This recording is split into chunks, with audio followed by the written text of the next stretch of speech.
шаҳнози 29 сола ҳанӯз дар 16 солагӣ ва бо амри волидон издивоҷ карда шавҳарашро бори аввал зери чодар дид. ӯ мегӯяд падараш подабон буду модараш хонанишин. соли 2004 вақте ҳамсинфонаш дар яке аз мактабҳои шаҳри турсунзода синфи 9 мехонданд, ӯ оиладор шуд. шаҳноз исми воқеии ин духтар нест. ба хотири ошкор нашудани исмаш хост бо ҳамин ном қиссаи ӯро бозгӯ кунем.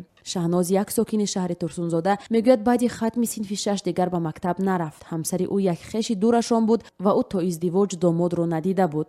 волидони бебизоати духтар бо умеди ин ки баъди издивоҷ зиндагии фарзанд ва ҳамин тавр рӯзгори онҳо беҳтар мешавад, шаҳнозро бо ҷавони аз ӯ 9 сол бузургтар никоҳ карданд. ӯ мегӯяд барои волидон муҳим набуд ки ба издивоҷ омода аст ё не.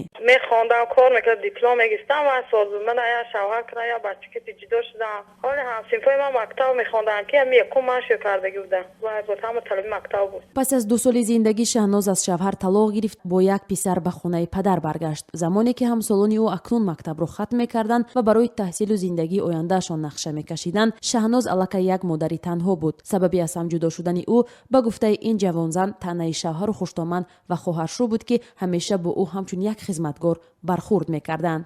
ҳамин махс меомад, ҳамин фақат заноза мекард. Ким ҷабор карт ки задену карт ки сур кирну. Хочеш бу хорош бу мегӯян ки шо дагон ҷо кора мекунад, аввал рав хона очед. Шо та фаҳмон кор кунад ва хӯрдан акадом со. шаҳноз инак 12 сол боз бешавҳар аст. ҳоло барои ба даст овардани маблағ ва пешбурди зиндагии худу яка писараш дар хонаи ҳамсояҳо тамизкориву ошпазӣ мекунад ва гоҳо аз роҳи фурӯши шириниҳо ҳам маблағ ба даст меорад. ҷавонзан аз ин афсӯс мехӯрад ки хату савод надорад то дар донишгоҳ таҳсил кунад ва ҷои кори хуб ёбад. ҳоло духтарони мисли шаҳноз дар тоҷикистон кам нестанд ки бо сабабҳои иқтисодӣ, зери фишори хонавода ва ё аз тарси бешавҳар мондан бар маҳал издивоҷ мекунанд. мақомоти интизомии кишвар аз ҷумла вазорати умури дохила мегӯяд, дар 9 моҳи соли ҷорӣ дар тоҷикистон 41 ҷинояти ба шавҳар додани духтарони ноболиғро сабт карданд. ин омор нисбати як соли пеш 3% зиёд аст. як манбаъ аз мақомоти тоҷикистон рӯзи 3 октябр дар суҳбат бо радиои озодӣ гуфт, издивоҷи духтарони ноболиғ бештар дар минтақаҳои хатлону суғд ошкор шуда, парвандаи волидони онҳо ба додгоҳ рафтааст. онҳое ки қонунро нақз мекунанд, бо корҳои ислоҳӣ ба муҳлати то 2 сол ё ҳабс ба муҳлати 6 моҳ муҷозот мешаванд. яке аз ин волидон Дилафрӯз Саидов аст. ин модар дар суҳбат бо радиои озодӣ гуфт, 2 моҳ пеш духтари 16 солааш оила барпо кард. Дилафрӯз Саидова тавҷеҳ дошт ва танҳо ба хотире ба издивоҷи духтари ноболиғаш розӣ шуд ки дар шароити мушкили молӣ қарор дошт ва наметавонист 4 фарзандро дар танҳоӣ саришта кунад. ин модар гуфт шавҳараш дар Русия аст ва соле танҳо як маротиба ба назди онҳо меояд. худаш дар бунгоҳи тиббӣ кор мекунад ва саҳар то шом барои таъмини зиндагӣ берун аз хона аст.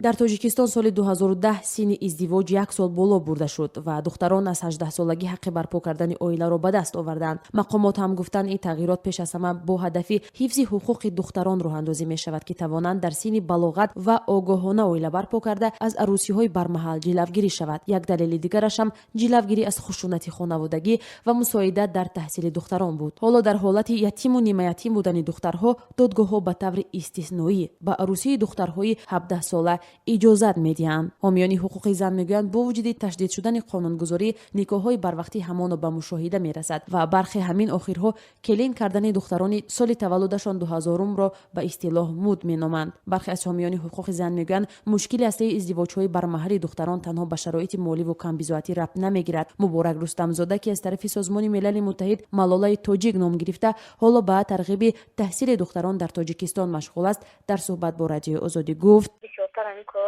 оилаи бой бо мехрем ҳама хел ҳолатода дучор мешаванд ки фарзандшона ба ягон оилаи бои дигар метан, дига симсола нигоҳ намекунанд. гуфта камта таҷрибат надем, сразу оиладор мешаванд. издивоҷ барвақтира воқ хурдагӣ ҳастанд. воқ пушаймон шудааст ки издивоҷ барвақтара кард. падару модар ки маро нохонда оиладором кардан, насаби да фарзанд шидам буд. ягон ниво бинам намекунанд, барои қадар кӯшиш карда худаш дохил шуда ҷавоб додеш хонданшона. ҳомиёни ҳуқуқ издивоҷҳои бармаҳалро ҳамчун нақси ҳуқуқи духтарони наврас арзёбӣ карда мегӯянд, чунин издивоҷҳо ба маънои аз таҳсил, фаъолият ва рушди иҷтимоӣ дар канор мондани онҳо интиқод мекунанд. илова ба ин издивоҷи бармаҳал ба зеҳни равони духтарҳо таъсири манфӣ гузошта, онҳоро аз хурдсолӣ зери бори масъулияти оиладорӣ, муносибат бо хешовандони ҳамсар ва гирӯдорҳои хонаводагӣ мегузорад. ҳолатҳои дучори хушунат шудани ин гурӯҳи духтарҳо ҳам як сабабаш ноомодагӣ ба равобити ҷинсӣ ва ҳаёти оилавӣ мебошад, ки кам нестанд. соли гузашта издивоҷҳои бармаҳал дар тоҷикистон